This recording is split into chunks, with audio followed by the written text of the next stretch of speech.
हेडलाईनचे प्रस्तुत करता घरकुल मसाले, दे रोजच्या जेवणाला मायेची चव घरकुल मसाले। छत्रपती शिवाजी महाराजांच्या 395व्या जयंतीनिमित्त किल्ले शिवनेरी स्वराज्य महोत्सव। मुख्यमंत्र्यांसह उपमुख्यमंत्री उपस्थित राहणार। जिल्हाधिकाऱ्यांच्या हस्ते शिवाई देवीची शासकीय पूजा संपन्न।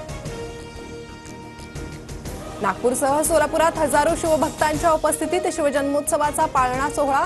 अनेक ठिकाणी शोभायात्रेसह ढोल ताशा आणि शिवकालीन क्रीडा प्रात्यक्षिकांचं सादरीकरण। उद्धव ठाकरे मुख्यमंत्री झाले नसते तर शिवसेना फुटली नसती हे खरंय। काँग्रेसच्या दावणीला बांधलेला धनुष्यबाण वाचवण्यासाठी उठाव केला। उपमुख्यमंत्री एकनाथ शिंदेंचं वक्तव्य। राक्षसाचा जीव जसा पोपटात असतो तसा उद्धव ठाकरेंचा जीव महानगरपालिकेत आहे। रामदास कदमांचं वक्तव्य। तर कुणाचा जीव कशातही असो आपल्याला मुंबई महापालिकेत दुसरा झटका द्यायचाय, एकनाथ शिंदेंचं विधान। जितेंद्र जनावळेंचा शिंदेंच्या शिवसेनेत पक्षप्रवेश। ठाकरेंना पहिली मशाल देणाऱ्या जनावळेंच्या हाती आता धनुष्यबाण। उपमुख्यमंत्री शिंदेंची प्रतिक्रिया।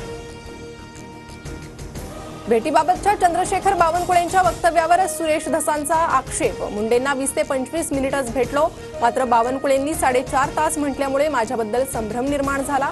सुरेश धसांचा आक्षेप। बावनकुळेंच्या घरी कोणती डील झाली, वापरा आणि सौदा करा या भाजपच्या परंपरेस सुरेश धस जागले। धस मुंडे भेटीवर संजय राऊतांचं ट्विट। बीड जिल्ह्यातील मोठ्या नेत्यानं षडयंत्र रचलं। बीडमधल्या नेत्याची मुख्यमंत्र्यांकडे तक्रार करणार, आमदार सुरेश धसांची माहिती। उपमुख्यमंत्री असताना मीही वैद्यकीय कक्ष चालवायचो। उपमुख्यमंत्र्यांचा वैद्यकीय कक्ष असणं यात काहीही गैर नाही। एकनाथ शिंदेंनी निर्माण केलेल्या उपमुख्यमंत्री वैद्यकीय कक्षावर मुख्यमंत्री फडणवीसांचं स्पष्टीकरण।